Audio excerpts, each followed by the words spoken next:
My task this morning is a difficult one, or this afternoon is a difficult one, because there is so much to say, and because I feel so inept in the sense that there is so little, there's so much that I don't know about Africa, about Tanzania, about Dr. Nyerere. Since we knew in 1985, we published a book called Strangers and Sisters, Women, Race and Immigration. And in it we published some of what Dr. Nyerere had said in the Arusha Declaration about women, which I'll read to you soon today. And we were astonished that so many people who call themselves feminists and concerned with women never noticed what this extraordinary man had to say about our gender. But we wanted to know more, and we were doing a great many other things until we went and met the Nyerere family, or three of the members of the family, in Butiama in 2002, and were astonished again at the nature of Tanzanian society. It is extraordinarily peaceful. It's not only peaceful for Africa, it's peaceful for anywhere. It's extraordinarily peaceful, and we didn't know why that was, and we have been finding out. Now, as Michael has said, this is the 50th anniversary of Ghana independence, and I was alive and well in London when that event took place in Accra, Ghana, in Ghana generally, and I remember what a world-shattering event that was. India had become independent 10 years before. That was a shock for the British government, but nothing compared to the shock of an African country finally ruling itself. The headlines at that time were something like, "Can Africans govern themselves?" And you got a sense, it was a shock to me, I hadn't been here long, you got a sense of the deep racism against Africa that you didn't know where to begin to oppose. It was so pervasive. But we knew that something would happen from Africa, and we didn't know what. We thought that once independence had been gained, and an African country, Ghana, and then others, had political power, that was the end of the story, that they would then end poverty, develop themselves untrammeled, and we had gained the change that we had struggled for. It was not to be. There were many forces in the society that were determined for that not to happen, which we, in our euphoria and in our ignorance, did not really understand at that time. We knew soon after that Lumumba had been killed, a leader of the movement in the Congo. We knew others had been killed. We knew there were coups in Africa. In other words, there was a whole set of interests that independence in any part of the world, including Africa,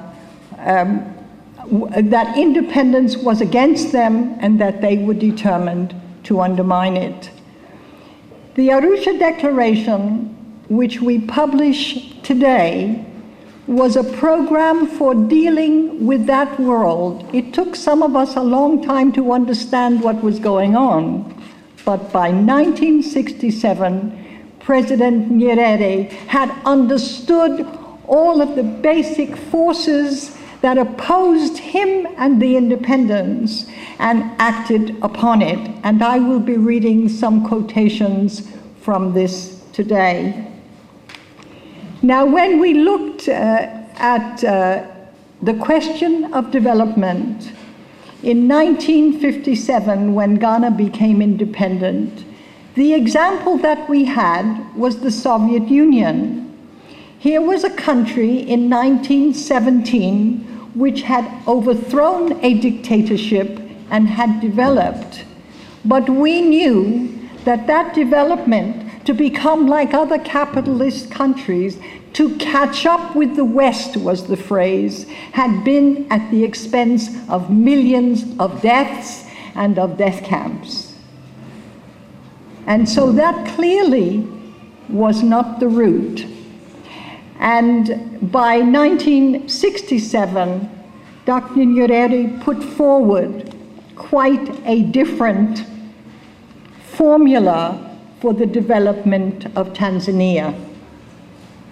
He says, "We recognize that we do not have enough money to bring the kind of development to each village which would benefit everybody.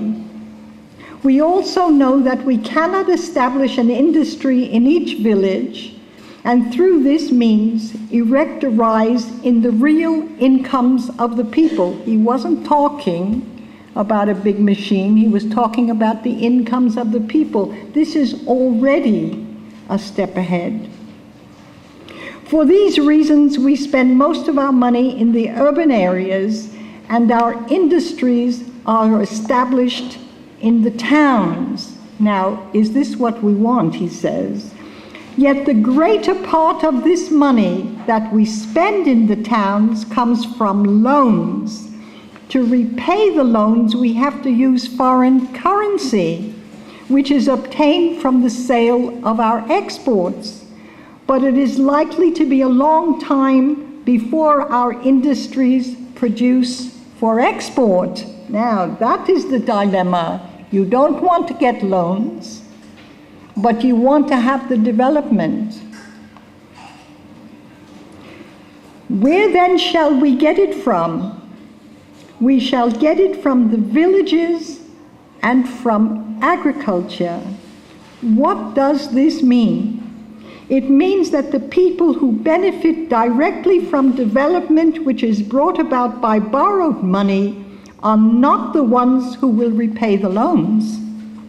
The largest proportion of the loans will be spent in or for the urban areas, but the largest proportion of the repayment will be made through the efforts of the farmers. All our big hospitals are in towns, and they benefit only a small section of the people of Tanzania. Yet if we had built them with loans from outside Tanzania, it is the overseas sale of the peasants' produce which provides the foreign exchanges for repayment. Those who do not get the benefit of the hospital thus carry the major responsibility for paying for them. Now that is just absolute. I mean, leaders of state do not tell the truth like that. They do not say that the countryside must not be exploited by the city.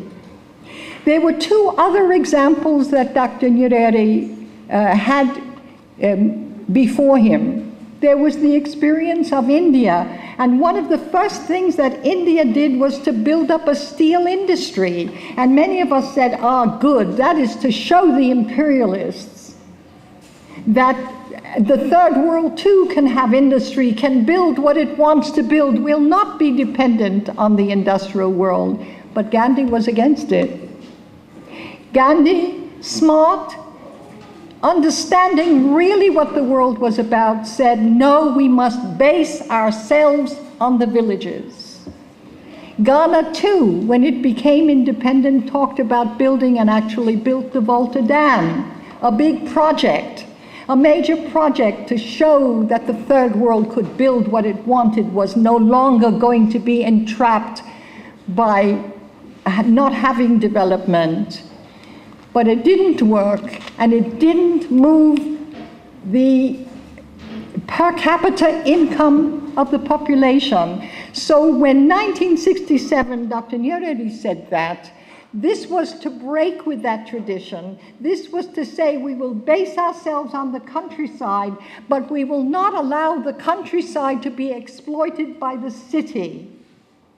An entirely new way of looking at things.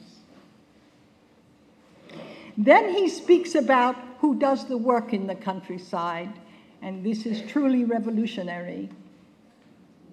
It would be appropriate to ask our farmers, especially the men, how many hours a week and how many weeks a year they work. Many do not even work for half as many hours as the wage earner does. The truth is that in the villages, the women work very hard. At times they work for 12 or 14 hours a day.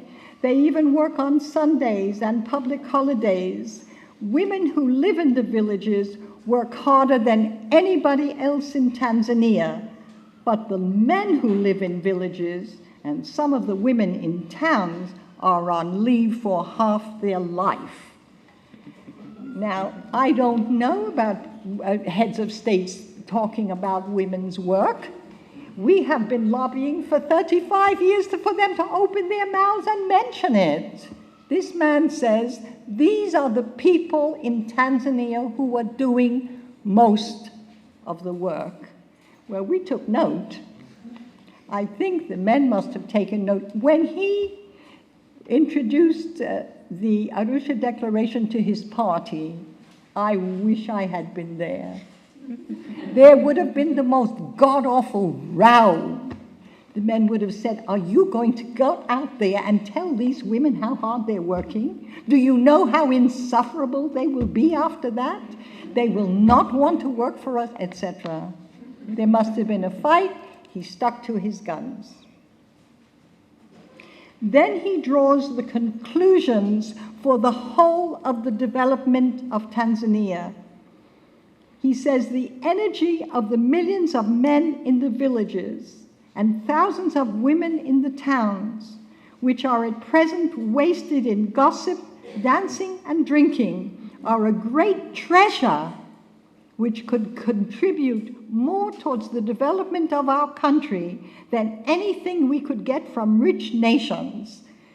Now that means that if they were able to mobilize the men to do more of the work, then they would be able to refuse the loans which always have strings attached, which would in fact undermine the independence of the country, because they would put conditions. And when you have conditions and you have the money and you can't pay the money back, you follow the conditions. You do what they tell you to do, and that's what he was trying to avoid.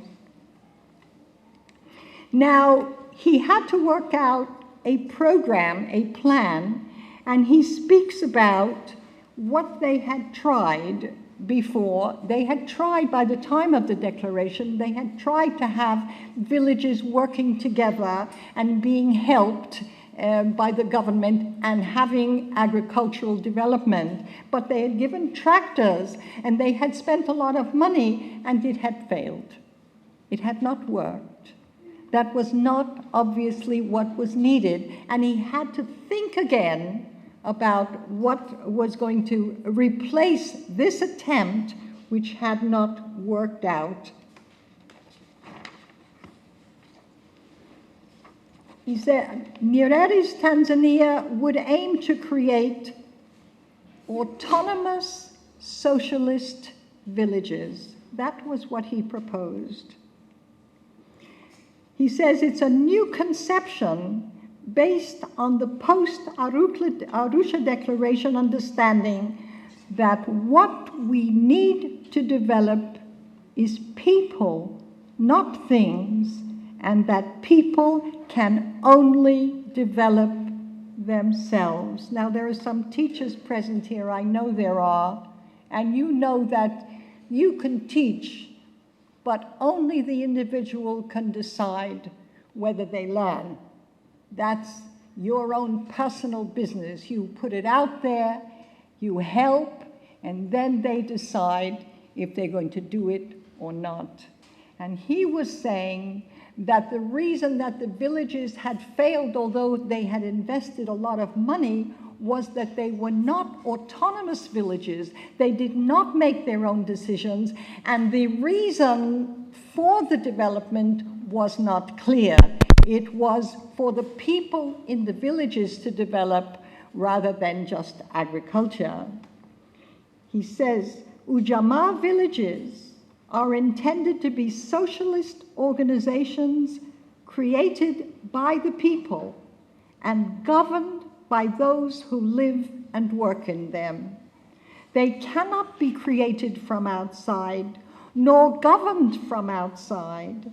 No one can be forced into an Ujamaa village, and no official at any level can go and tell the members of an Ujamaa village what they should do together and what they should continue to do as individual farmers. No official of the government or party can go to an Ujamaa village and tell the members what they must grow. No non-member of the village can go and tell the members to use a tractor or not to use a tractor. For if these things happen, that is, if an outsider gives such instructions and enforces them, then it will no longer be an Ujamaa village. Now, many of us consider ourselves to be socialists, but the socialists that we know don't always stand for that. Many of us consider it to be people who stand for democracy, but we never heard this kind of democracy from our government or from most people in the society. This is what you call self-government of the people. Now, closely related to that was he also nationalized some of the very few, but some of the industries. Madaraka will speak about one, but I want merely to say this. For 70 years, there has been a debate on whether nationalization changes the nature of society or doesn't change the nature of society. All kinds of debates, especially on the left. And then Margaret Thatcher said, no, nationalization will be in charge, and you won't be able to vote and influence industry any longer. That's what Margaret Thatcher organized for us, and then her friend Blair continued the pattern. What Nyerere really, his point of view was that you can do two things. I'm saying this, interpreting, not quoting. You can nationalize things, which is what they did in Tanzania. We nationalized things and put people in charge of things. Or, as we have known in most of the world, you can nationalize people and tell them to submit themselves to things. And that's often the nationalization we have known, which he refused for Tanzania. Most of the people in Tanzania were illiterate when he came to power. And so when it came to the Ujamaa village, he said that the leadership, the party, people who were the political people who had a bit of education, maybe a lot, but at least some, that they had a particular job to do. He said to get Ujamaa villages established and to help them to succeed, education and leadership are required. These are the things which TANU, which is his party, has to provide. It is our job to explain what an Ujamaa village is and to keep explaining until the people understand. But the decision to start must be made by the people themselves, and it must be made by each individual. Each individual. You would have a group that would start a Ujamaa village of only people who wanted to start a Ujamaa village. Others could join if they decided to be part of an Ujamaa village. An entirely different concept from the one we know about. It's so desperately needed, this document, you see, to give people some idea of what we should be demanding and how we should be relating to those with authority.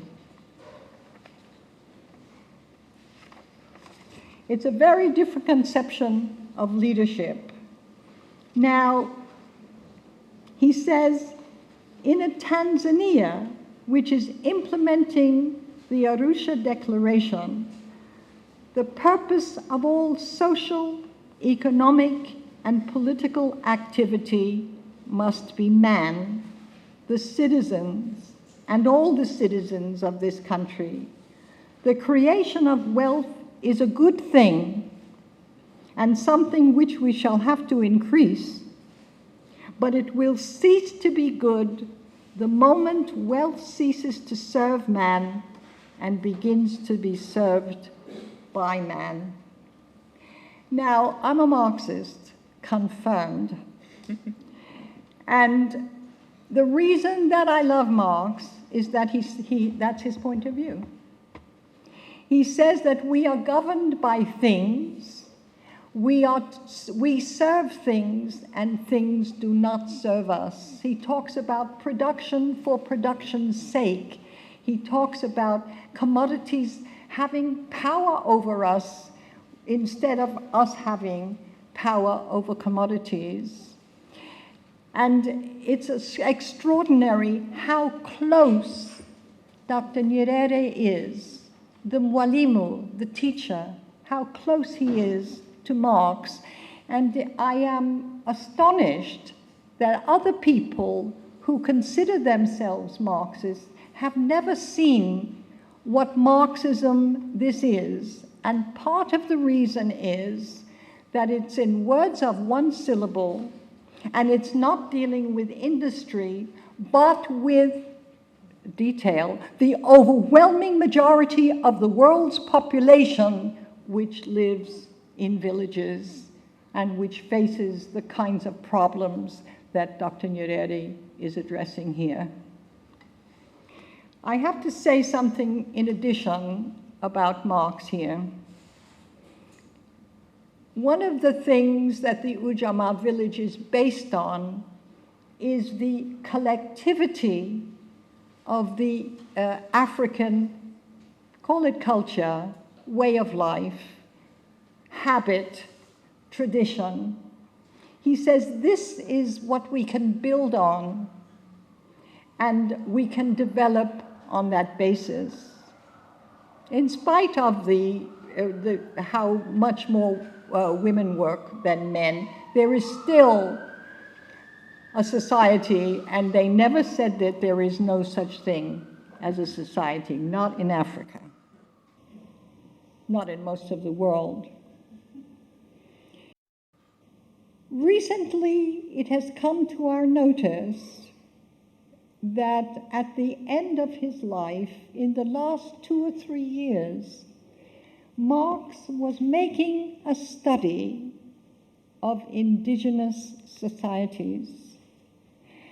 And there is even a book which was published. He wrote it in 1881, 82. He was dead in 83. This was published in 1974. Somebody didn't want us to know. Because this is not about the point of production. This is about the point of reproduction. This is how the world was before class society, and how some of the world still was when he was writing and still is today. And his point is, I won't stay to give you quotes, although if anyone is interested, I will later on. He says, on the basis of the collectivity of certain societies, Native American society, some societies in the Russian Mir, he didn't know too much about Africa. He just didn't know too much. He says, there is no need to go through capitalism at all. They have a form of communism, and if left alone and assisted, they can move to the communist society, never having been exploited and crushed by an industrial counter-revolution. Those words are mine. I don't want to put them on him. He might not agree. So that Dr. Nyerere is not only like Marx in his point of view, but is also basing himself on something very similar to Marx, to what Marx at the end of his life was telling us. I find that absolutely extraordinary, and I have to say here that one of the reasons that this has been neglected is because Dr. Nyerere is an African. And Africa is the poorest continent. And if you're poor, you don't count, and you can't think, and you don't matter, and you can be ignored. And Dr. Nyerere is saying that we will not be ignored. We count for something. We will take our own independent road, and all the other can go drown. We are going to do our thing, our African thing, our way. And what it takes, he says, is not money, but hard work and self-reliance and dedication to the collective will. That's what he talks about. And you know, to say for a political leader of a great movement for independence, when they have won the independence, to then turn to the population and say, you know, we have worked very hard and we have won this. Now I have to tell you what our next step is. You have to work harder. You know, it takes a kind of nerve, guts, determination, and a great belief not only in what you stand for, but in the people that you lead. That is a respectful thing to have done. It was all he could do.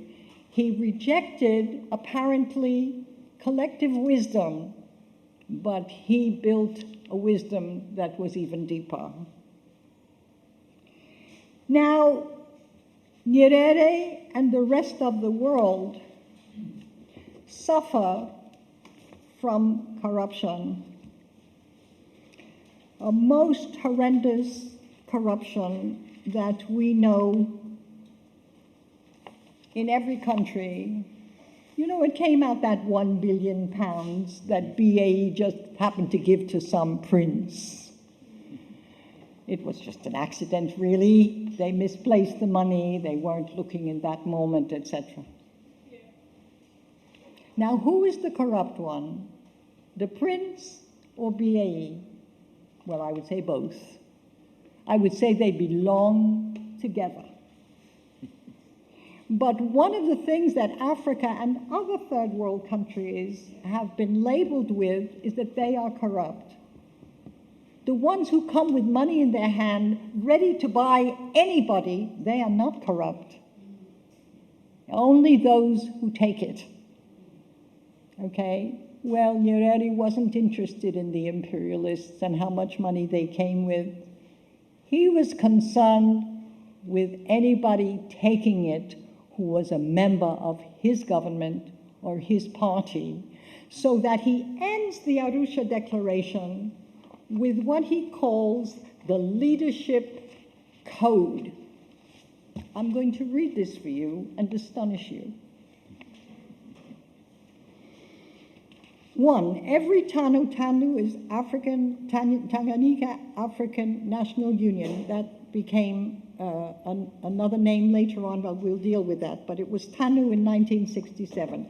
Every TANU and government leader must be either a peasant or a worker, and should in no way be associated with the practices of capitalism or feudalism. Good, I agree with that. 2, no TANU or government leader should hold shares in any company. I agree with that too. Now, no TANU or government leader should hold directorships in any privately owned enterprise. No TANU or government leader should receive 2 or more salaries. Well, the whole of the House of Commons would have to empty out. No Tanu or government leader should own houses which he rents to others. What is this man who has 7 houses? Michael Meacher, the socialist. For the purposes of this resolution, the term leader should comprise the following: members of the Tanu National Executive Committee, ministers, members of parliament, senior officials of organizations affiliated to Tanu, senior officers of parastatal organizations, all those appointed or elected under the clause of the Tanu Constitution, councillors, and civil servants in the high and middle cadres. In this context, leader means a man or a man and his wife, a woman or a woman and her husband. Now, most of the governments of the world would have to fall if this was applied. He said, we are not making it possible for the imperialists whom we defeated to buy their way back into power in Tanzania. You know, you wonder why you didn't know this 40 years ago. You know, it's a most extraordinary statement. That is the policy of the government. Another revolutionary leader, President Hugo Chavez, said this: a public servant cannot be engaged in business. There is a medicine against being corrupt. Send personal and material ambitions to hell. He who has this kind of weakness is just a step away from corruption. He who aspires to live in a luxurious great house, who aspires to possess material goods, or who already has them and wants more, is a step away. So in this new strategic moment, I urge you to struggle hard against the scourge of corruption. But you see, Chavez has a much more difficult problem than Nyerere had. Nyerere, the hierarchy had been shaken, and people from below had a chance to go up, and many of them wanted to grab what they could. But President Chavez lives in an oil economy. They've been taking oil out of the ground for 100 years, something like that. And you know, the oil corruption is unbelievable. You would never believe it. You would never. I live in Trinidad. I have lived in Trinidad. It's an oil economy. You cannot believe that every single thing you touch is oily. Very oily. Lives are built on it. And recently there was a wonderful movie about the oil industry and the CIA. What's the name of that? Syriana. And the man, he says, but that's corruption. And the man says, corruption? Corruption is why we win. And that's right. That is one of the major reasons that they win, is that they corrupt all they touch, all they see, all they want. All that we need, they take by corruption. And we have to stop that, and President Nyerere has given us a beginning formula for that. When President Nyerere went to China, he made a speech, and he spoke, he made a comparison on this score with what the Chinese were working on. They were obviously dealing with what? Corruption. Chairman Mao has many times called for the red expert, the skilled man who is devoted to the political creed of China. We in Tanzania search for the, quote, committed expert. Both of us are really trying to find the kind of expert, whether he be skilled in scientific subjects, in administration, or in any of the other many jobs we need, who seeks only to use his knowledge and abilities for the service of the people, and service as the people themselves define it. Such people do exist, but the temptations for anyone in a position of power are very great. Okay, so now I draw to a close. I have a few further things to say. I am not dealing today with all the accomplishments of Tanzania, the fact that it was a base for all the liberation movements in Africa, the fact that it was a base for the anti-apartheid struggle, which they never could have been able to do without. I'm not dealing with all that. All the things that he did, fantastic things that he did, and that Tanzania did. I don't want to go into all of that, but I do want to mention one thing which was crucially important, and that is that he supported Kwame Nkrumah's attempt to make Africa united, to bring Africa into unity. And in his usual, absolutely brilliant way, he said what was standing in the way of African unity. You know, this man was ready to say the truth. Let the chips fall where they may. We have to get used to hearing the truth again. We haven't heard it for a while, you know. These people who are in charge of the BBC tell us less of the truth every day. And we have to be aware of what the real life we are living is, because they give us an interpretation of our own lives which is unrecognizable. But this man was concerned to tell the truth. He says the major reason that African unity failed was too many of us had a vested interest in keeping Africa divided. You know, it takes your breath away. What does he mean? He explains. Prior to the independence of Tanganyika, I had been advocating that the East African countries should federate and then achieve independence as a single political unit. I had said publicly that I was willing to delay Tanganyika's independence in order to enable all the three mainland countries to achieve their independence together as a single federated state. He was going to say no independence until we're together.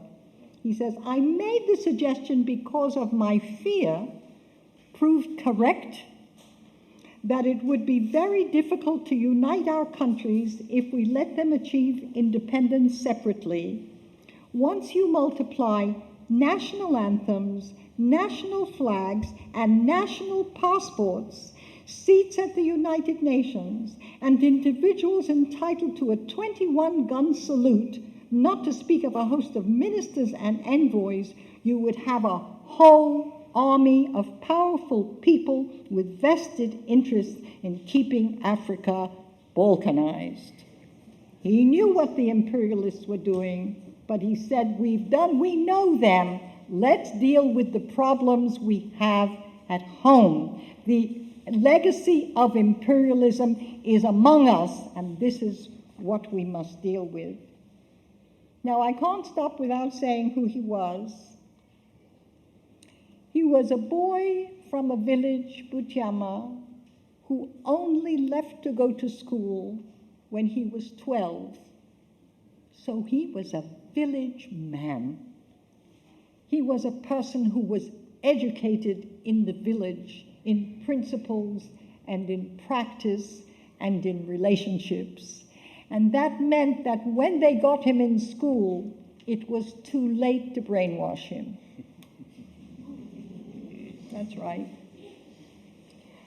And he was the son of a chief, and the chief had many wives. And when, after the Arusha Declaration, he was speaking to a group of women, he spoke about what he remembered as a child. He said, I said more than once that women are indeed the workers of Tanzania. Most of you here, especially those from the villages, are on holidays. In the village, women have no holidays and no working hours. I have seen this from Nyerere, from his wives. He had many wives. In fact, he had 22 wives. They used to wake up at 5 a.m. and go to work in their individual farms, which were called women's farms. I won't read any more of that because it is so painful that I have trouble reading it aloud. But he had lived in the village and noticed what was happening to his mother and his other mothers. That is what the women were doing. And when he was a student in Edinburgh, he wrote an essay, which we are trying to get hold of, about women. Can you imagine? He went to Edinburgh and wrote about women because he clearly understood how important they were. Okay, I just want to say about his last statement.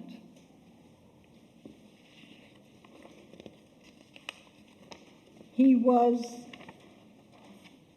enrolled, he was interviewed in 1999, and this is what he had to say, because you know when you're a socialist and you're for the people and you're for democracy and you're for the peasant and you refuse their industrialization, they say, you failed.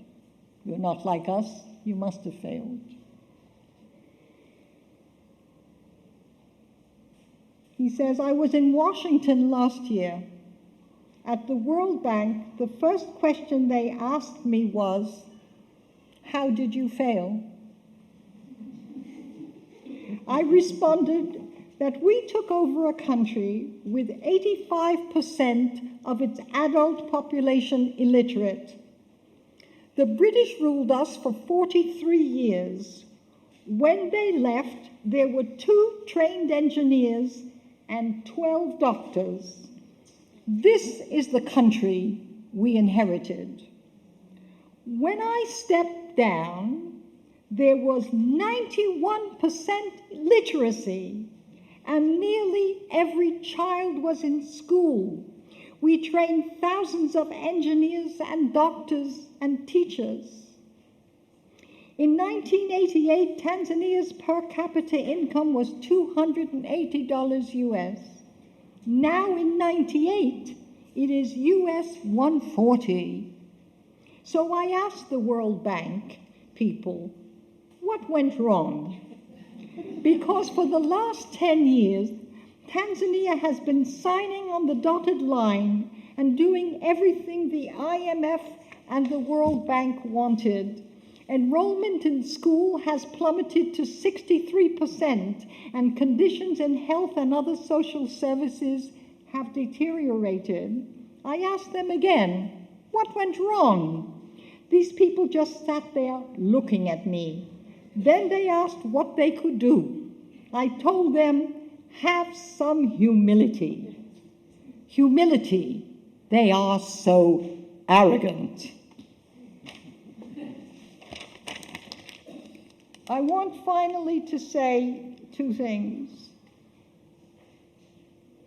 I've spoken about what a wonderful man Dr. Nyerere is, and I hope to find out more, and I can't tell you all that I've found out already, and you will do well to read every word of the Arusha Declaration, and when you finish it, I advise you to read it again. But if he was great, that means that the people in his country were great, and that the movement that produced him was great. People don't become great like that unless the people make them great. Okay, that's the first thing. The second thing is that we now have a different world into which the Arusha Declaration is issued. It is a revolution in Venezuela that has caused us to publish this in Spanish, which will be done in the next couple of weeks. They need it. They need to hear about the Arusha Declaration. They are doing great things there, which it is not my place to speak about tonight, but they have another great leader who works like hell to learn what other people have found out. I don't know too many leaders like that. Matter of fact, I don't know any. But this is whom the Arusha Declaration is aimed for all of us, but especially those movements which now are emerging from this morass that we have had since Reagan and Thatcher took power in this world. And finally, I want to say how honored we are to be the ones who have published this great document and made it available to those of us who are determined to change the world, and by changing it, save it. Thank you very much. The peace in Tanzania is the legacy. That's the first legacy. Now, I am not saying that Nyerere made Tanzania peaceful. I'm saying that he enabled it to stay peaceful. And that the whole question of the wars, of the warlike character of African countries, now, it seems to me, once we know what was going on in Tanzania, once we are not so ignorant and stupid, we have to look at African countries now and say, when were they peaceful and who destroyed the peace? You see, if you are competing, and if it's, as the Calypsonians said, dog eat dog and survival of the fittest, then the European and American multinationals can fight the wars between them on African soil. They're called proxy wars, and I'm sure many of you know about them. There were no proxy wars in Tanzania. There were no tribal wars in Tanzania. There were no ethnic wars in Tanzania. They are natural, not natural to Africa. They were introduced to Africa. I'm sure there were some fights. There were fights everywhere. People have been making war for a very long time. But my point is that the war-torn continent that we know is a product of European so-called civilization.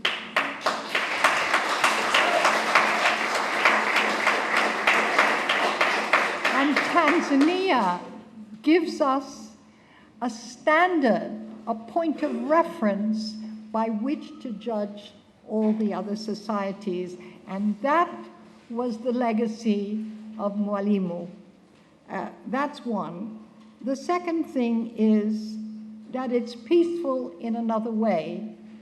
Before we went to Butiama, we had to go through Nigeria, and after Butiama we went to Kampala, and we had been in Arusha, so we hit Nigeria, we had Nairobi, Kenya, and then, sorry, not Nigeria, Nairobi, Kenya, and Kampala, Uganda, as well as two cities, as well as a city and a village in Tanzania. And what was perfectly obvious in the other two countries was that there was a lot of rich people and a lot of dire poverty. In Tanzania, there were not a lot of rich people, but there was not a lot of dire poverty. So that is not peace. That is war by another method. And Tanzania had less of that war, even now, after neoliberalism and all the terror that imposed of depriving the people of their own resources, it remains. The second question was, how successful was Ujamaa? Now, I don't know is the short answer, because there are a whole set of things that we now have to find out that we don't know. And the question that we have to ask is what happened between the women and the men. That is the crucial question to find out whether Ujamaa succeeded. Ujamaa must have succeeded to some degree, because 91% of the population was literate when Dr. Nyerere left office. So that's a success. It couldn't have come from nowhere. Somebody had to pay for it. The villages clearly were paying for it. But the kind of struggle that exists between women and men in Tanzania, I know something about it, but we need to know a great deal more, is not, we're not talking about a bit of sexism here or there. This business of reducing the situation of women, let's take Britain, who are so deeply overworked in this country, as a question, there's a bit of sexism, is outrageous. It absolutely hides the truth. And the same thing is true in Tanzania, where there's even less wealth and therefore even more struggle about who is going to have it. So we've just spoken with Madaraka's sister, who is very obviously, being a Nyerere, very clever, and has a great deal of information, including about women. And we will find out how successful the Ujamaa village was. But that success was dependent, I have to repeat, on two things. First of all, on the struggle between women and men, and how much women were able to own their own land, which is what, or have at least, which is what the Ujamaa was really, Dr. Nyerere's proposal about how to give women more power was, let them have the land so that the product of that land is theirs and not for the men to distribute. The other question is how much you are able to inspire and attract what is the phrase? The committed expert. Because I saw in the West Indies what happened when the extension worker came to the farmer. He came in a big car. He had a collar and tie, and he had a look at the land. When the Chinese went to Tanzania, they didn't do that, or anywhere in Africa. They rolled up their sleeves and they said, what are you growing? How much fertilizer? What is the story? We have found that this and this works. That is crucial. Information. People who are ignorant are not stupid. Not stupid, they're brilliant, they know a great deal, but about some things they don't know a great deal. And your job, if you have some information, some skill, is to make it available to them. So the second question of whether the Ujamaa village was a success was how many of these extension workers and other government and party officials put their information at the disposal of the people. I know that's what Mwalimu was aiming for, but how much has it succeeded? Not too many people paid attention because the people were poor, and therefore that's not where the grants went for research. We're going to change that. Okay. I think the question gives us a chance to understand more deeply what the Mwalimu was saying about the public's participation and the participation of the individual. I'm going to make a sweeping statement, but I believe it's true. Every problem in public life has to do with the weakness of the population and its inability to change it. Every. Blair is there because we allow it. There's no other reason. And it goes right throughout the society. What Mwalimu was proposing was for people to take the power where they were, and increasingly. There was no other solution to corruption. There was no other solution to every single problem that Tanzania faced, except people taking the power in Tanzania and elsewhere. And I want to say one other thing about whether the Ujamaa villages were a success, which I should have said when I commented earlier, and that is, I have no idea, nor does anybody else, of another way of doing it. That's a sweeping statement, but unless what do you plan to do besides giving people the power? Police? Army? Shoot them?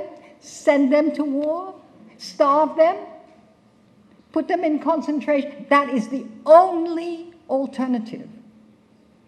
And I think we have to remember that when they say he failed, they proposed the World Bank and the IMF as succeeding.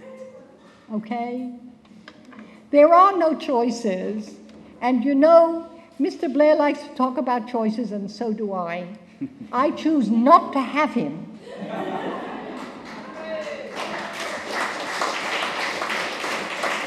But I have to get a whole set of other people who agree with me. That's not a problem. Who are ready to do something about it. That's the problem.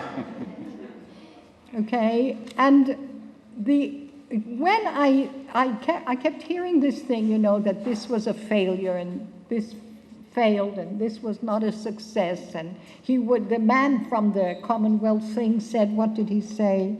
He said he was an idealist. He's a realist. He stands for the market. That's what he said. Nyerere didn't take into account of the market. He took the market into account. What he didn't do was submit to it. That's a difference. You see, so the question of whether the Ujamaa village failed is really a question of what else could possibly succeed except our freedom. That is what we are faced with. And it's so clear. I mean, the Arusha Declaration is such, and republication is such an opportunity to clarify our minds on precisely this issue of alternatives. Gandhi was absolutely, you know, the great soul, Mahatma Gandhi, was absolutely committed to the 7 million villages in India. He said, no, I don't want anything else. I don't want this industry. I don't want that. I want to know what the people in the 7 million villages, which is 90% of the population in India, what are we going to make possible for them? You know, that's a great mind. That's a mind of understanding. And that is a political perspective which is being put forward again with the Arusha Declaration and put forward again by the revolution in Venezuela and in Bolivia and I hope in other places as well. But failed by what standards? Tanzania is still not like them, thank goodness. You know, it has remained a peaceful country. You can't say that about Britain.